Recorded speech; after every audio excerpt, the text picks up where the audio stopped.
everyone, it's Jiwon. For those of you who's new to my channel, I'm living in Toronto, Canada, and I've just graduated from law school last year.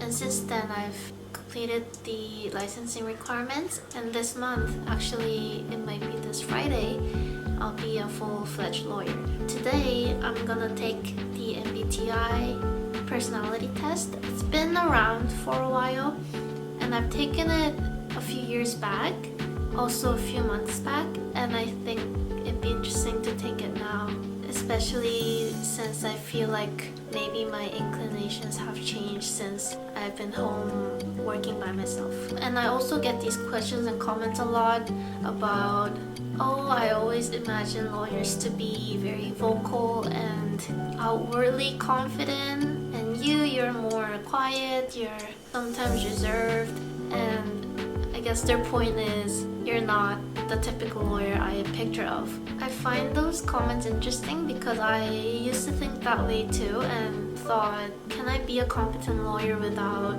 being an extrovert? And I would say the answer is yes, but it also depends on what kind of law you do or how your practice is like daily. If you have to be speaking in front of a lot of people a lot in your job, then maybe being an introvert might make it a little harder for you, but it doesn't mean that you won't be able to do the job. Years back when I first took it, I was INFJ, and when I took it a few months ago, it was something else, but I won't tell you what it is. Let's see if it's the same today. First question, vibrant social events.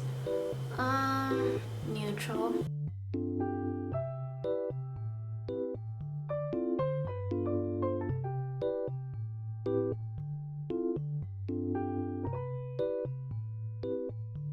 Okay, this question.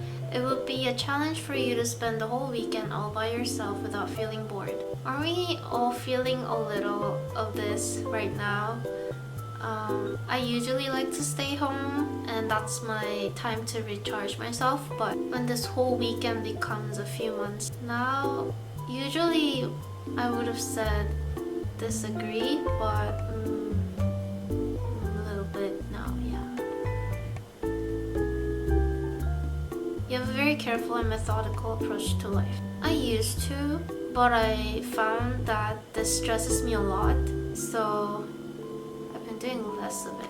You often find it difficult to relate to people who let their emotions guide them. No, I don't find it difficult to relate, but I myself have become less emotional when it comes to work or things I have to focus on. If it's my personal matter, I'm still very emotional, but yeah, a little bit. I might look calm, but inside I'm not calm. So no, this is a big no. When in a group of people you do not know, you have no problem jumping right into their conversation. No. No, I don't really do this. When you sleep, your dreams tend to be bizarre. Yeah.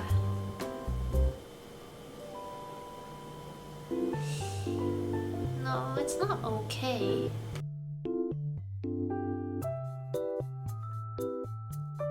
You would never let yourself cry in front of others. When I was in my early 20s, I didn't really care whether people see me crying or not, and I kind of envy my old self because I think you need a lot of courage to do that and to admit your emotions before others. Now I would be a little too proud to cry in front of others. When it comes to making life-changing choices, you mostly listen to your heart rather than your head. Now when it's life-changing, I listen to my head.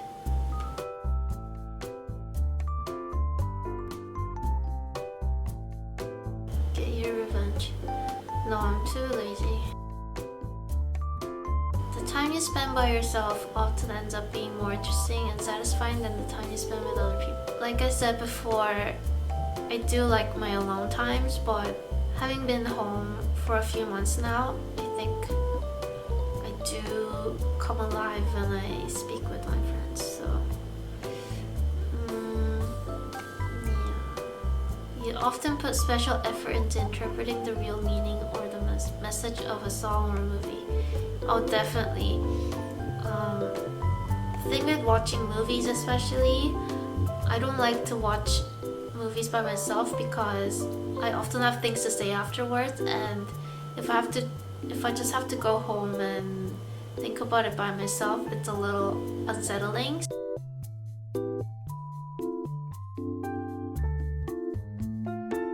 When starting to work on a project, you prefer to make as many decisions up front as possible. Again, this is quite vague, but I do like to make an agenda before I work on anything, so kind of. When you know someone thinks highly of you, you also wonder how long it'll be until they become disappointed in you. Hate to admit, but I do this. You feel comfortable? Nah. I would like to do this more, but as you can see from my answers, I do think a lot about others or how others think, so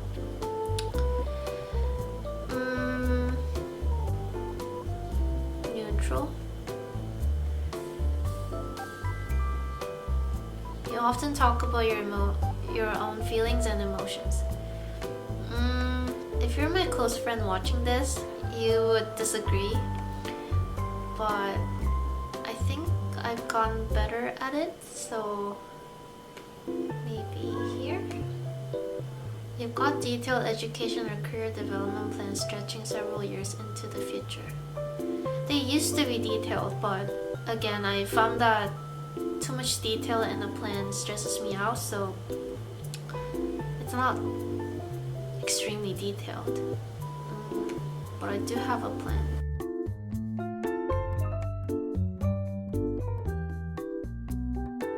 You find it easy to empathize with a person who has gone through something you never have. This is really important, or this will be really important in my practice. I would be concerned if I can't do this.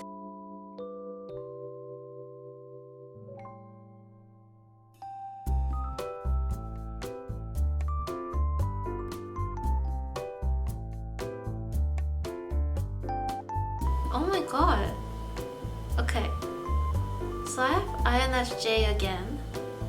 So I actually got ENFJ a few months ago and thought that was surprising because I never thought of myself as an extrovert, but okay, I'm back to the INFJ. I think what would be interesting to see is where they talk about what types of jobs INFJs usually have.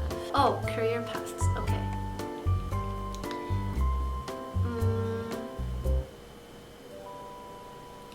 Counselors, psychologists, doctors, life coaches, spiritual guides. Yeah, this is good. I guess being at home made me an introvert again. That's interesting. I know this test's been a trend, so if you found it interesting how I did it, try it for yourself. I'll link it down below. And yeah, that's it for today's video, and I'll see you in my next one. Bye!